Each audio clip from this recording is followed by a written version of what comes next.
Hello everybody and welcome back to LLB Society. I'm Dr. Hariri, and this time in this video I'm going to teach you another Persian lesson for non-Persian speakers on Farsi or Persian sentence structure. I'm going to share the link to this lesson in the description area with you so that you could add more depth to your study and understanding. So, Persian sentence structure and syntax for non-Persian speakers with a video and simple explanations in simple sentences, so that you could make accurate sentences, correct sentences in Farsi, and improve your Persian grammar if you like to learn Farsi accurately. So, Persian sentence structure. Persian sentence structure is different from English sentence structure and formation. And this is partly because Persian verbs are more conjugational and inflectional compared to English verbs. For this reason, it is not always necessary to mention the subject or subject pronoun in Persian sentences because the subject could be implied. For instance, consider the following sentence in Farsi. من غذا را خوردم. من غذا را خوردم. It means I ate the food. So man is the subject, غذا is the object, and ra is added usually to the objects in transitive verbs in Farsi. خوردم. And this am at the end shows that we are talking about a subject or a subject pronoun such as man. So, unlike English, in Farsi, the Persian pronoun man could be omitted because it is understood from am in khordam, as I said. One marked difference between Persian and English sentence structure is word order in Persian grammar and syntax. Word order. Word order in Persian sentences. Farsi uses subject, object, verb, SOV, word order, unlike English, which follows subject, verb, object, SVO order. Objects are only present in sentences with transitive verbs or af'al gozara, transitive verbs, and not all sentences require an object. Please pay attention to the following examples. English. I watched the film. Persian. من فیلم را دیدم. Or the film watched, because the object is located between the subject and the verb. من فیلم را دیدم. Film is the object, and as usual, most of the time actually we add ra after the object in transitive verbs. Okay, subjects in Persian sentences. Subject, remember, is the fa'il or agent or doer. Standard Persian sentences start with subjects or subject pronouns. For example, آموزش زبان فارسی آسان است. آموزش زبان فارسی, it means learning Farsi or the Persian language, is easy. آسان, easy. است. Learning Persian or Persian language is easy. And so in the above sentence, آموزش زبان فارسی, as I explained, is the subject, which is located at the start or beginning of the sentence. As you can see, in this case, the subject is not one single word, but a noun phrase or عبارت اسمی. So, that is a combination of some Persian words. Now pay attention to this example. بهار فصل زیبایی است. Spring is a beautiful season. بهار, spring, فصل, season, زیبایی است. Okay. In the previous example, bahar or spring is the subject of the sentence, which is located at the beginning of the sentence. Now, objects in Persian sentences. In Persian grammar, objects are located between subjects and verbs. As mentioned earlier, objects only appear in sentences with transitive verbs, like the following. For example, بچه‌ها داستان کوتاه را خواندند. Okay, the children read the short story. And okay, بچه‌ها داستان کوتاه را خواندند. The children read the short story. در جلسه شرکت گوشی تلفن همراه خود را سایلنت کردم. During the company meeting, I silenced my cell phone. در جلسه شرکت. In the company meeting or session, گوشی تلفن همراه means cell phone. خود را, which is the object here, silent کردم. Okay? And this is another lesson embedded in this lesson about the function of ra in transitive verbs. In the Persian language, most of the time, you need to use ra after the object in transitive verbs. For instance, من ماشین را شستم. من ماشین را شستم. I washed the car. And ماشین is the object here in this transitive verb because we have شستن, which means to wash. You can study the following Persian lesson on the function of ra in transitive verbs. As you can see, it is embedded here. Okay? In spoken Farsi, ra sometimes, most of the time actually, changes to ro in pronunciation, or o for ease of pronunciation. And sometimes actually ra is completely omitted, is even left out. For example, بیتا کتاب رو برداشت. بیتا is a name. It's a girl name. بیتا کتاب رو برداشت. It means Beta picked up the book. Remember, ra changes to ro. بیتا کتاب را برداشت changes to بیتا کتاب رو برداشت. It's colloquial or actually ordinary or informal Farsi. کتاب رو برداشت instead of کتاب را برداشت. مامان رمانو خوند. Okay, mom read the novel. And roman means novel. Okay, roman means novel, but here roman ra changes to roman ro, and even roman ro changes to romano. So this o, which is indicated by u actually, but in pronunciation it is pronounced as romano. It means the novel as the object. Maman romano khund. Mom read the novel, so ra changes to o. And بابا از رستوران چند ساندویچ خرید. بابا از رستوران چند ساندویچ خرید.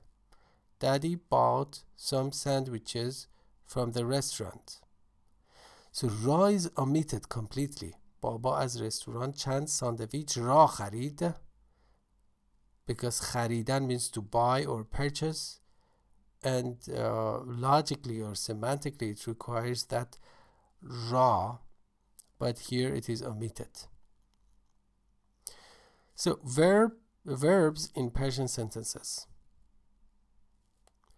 Verbs in the Persian language are more complex than English verbs.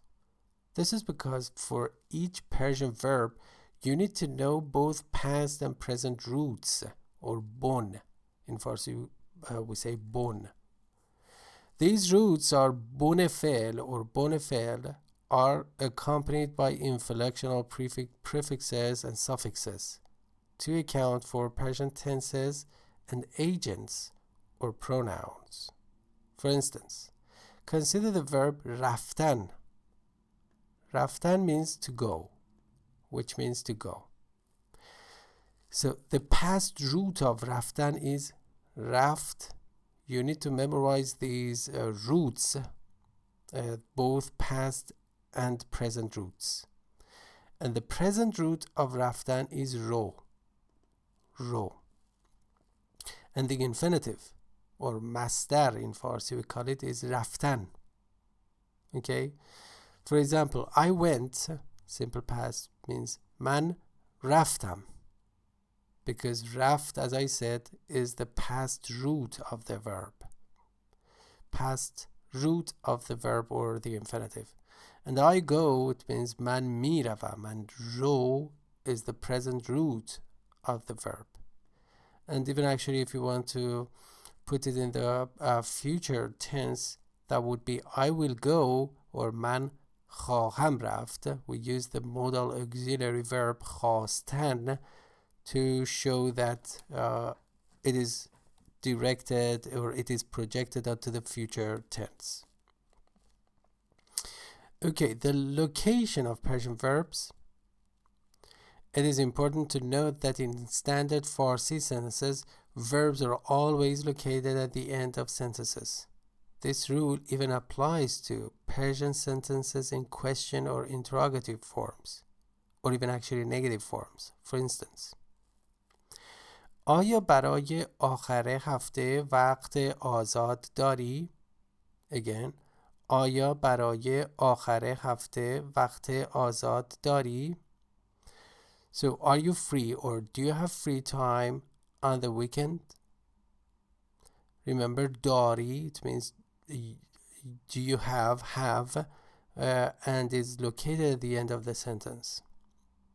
من تنهایی به کوه نمی روم. من تنهایی به کوه نمی روم. Which is a negative example. I don't go mountain climbing all alone. من تنهایی means all alone, and adverb تنهایی is an adverb here. به کوه نمی روم. In the above example, نمی روم is a negative verb in Farsi in simple present tense or زمان حال ساده. Simple present tense, زمان حال ساده. If you just click on that, you will find relevant lessons on Persian tenses. As you can see, even in negative sentences, Farsi verbs are always located at the end of sentences.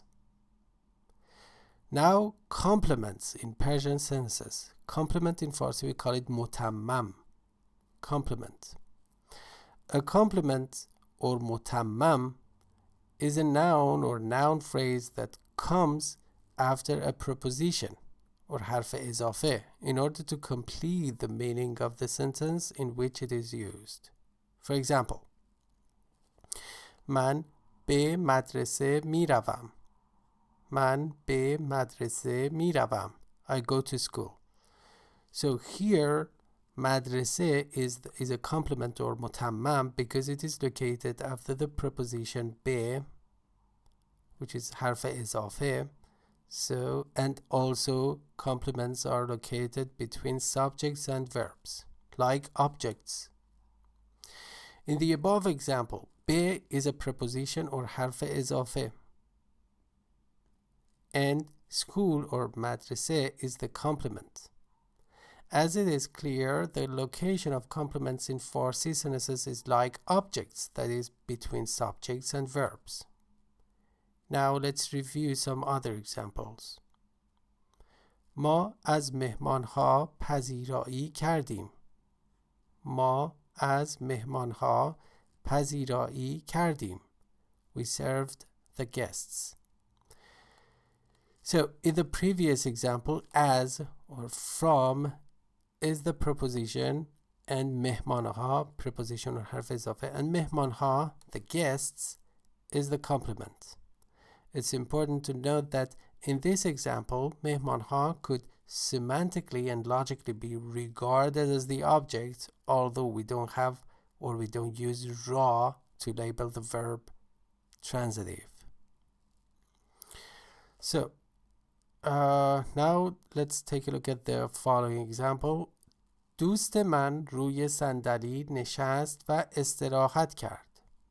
You know, the words or phrases in hyperlinks will guide you to other related lessons because at A Little Bit Society we have over 4,300 English and Persian lessons with videos. So دوست من, my friend, روی صندلی نشست, sat on the chair and استراحت کرد, took some rest. استراحت, for example, a complete Persian vocabulary lesson on rest, sleep, etc. استراحت. So my friend sat on the chair and took some rest. In the previous example, روی means on, which is a preposition, and صندلی, chair, is the complement. Adverbs in Persian sentences. Adverbs in the Persian language are generally located after the subject. However, in the English language, adverbs often appear at the end of sentences, except for adverbs of time like always, never, usually, etc. For instance, پدرم با احتیاط رانندگی می کند. پدرم با احتیاط means carefully. رانندگی می کند. My father drives carefully. As you can see here, با احتیاط is located after the subject, پدرم, my father. همسر من همیشه غذای خوشمزه درست می کند. Again, همسر من, my spouse, it could be either my wife or even my husband. همسر من همیشه غذای خوشمزه درست می کند. همیشه means always. غذای خوشمزه, delicious food. You know, in Farsi, adjectives come after the nouns, unlike English. درست می کند. So my spouse, wife or husband always cooks delicious food. Put your knowledge into practice. Now that you have learned the ABCs of the Persian sentence structure, it's high time you made some simple sentences of your own in Farsi in the comment box below. We will analyze all of your comments and give you professional feedback immediately. And you can see here is the author box of mine showing that I have already published actually 3,981 posts on my website, A Little Bit Society, and I'm not the only author. There are other 22 authors actually. And some specifications about this post. This post falls into the category of Learn Farsi Persian online with 400 Persian lessons and videos. Grammar, Persian grammar. آموزش جمله سازی در زبان فارسی, it means making sentences in Farsi, how to make sentences or sentence formation. آموزش دستور زبان فارسی or Persian grammar. آموزش زبان فارسی به بزرگسالان, teaching Farsi to adults. And ساختار جمله در فارسی or actually sentence structure in Farsi and some related lessons. Let me show you related lessons and posts. داستان فیل در تاریکی از مثنوی معنوی. One of the greatest actually anecdotes or stories by Rumi. داستان فیل در تاریکی, the elephant in the dark or darkness. And also سمنو چیست در سفره هفسین چه جایگاهی دارد. سمنو is one of the 7 elements on هفسین table. Here it is. And also داستان زندانی و هیزم فروش از مثنوی معنوی, again from مثنوی معنوی by Maulana or Rumi. زندانی and هیزم فروش. And here you can leave your questions and sentences, original sentences here in the comment box, and we will answer all of your questions and sentences. We will respond to them in great depth. And because this lesson is so new and fresh, actually we have not had any comment yet. Okay, thank you so much for your attention. Hope you found it useful as usual, and again, hope to see you soon in our next video. Thank you, and bye bye everybody. Khuda Hafiz.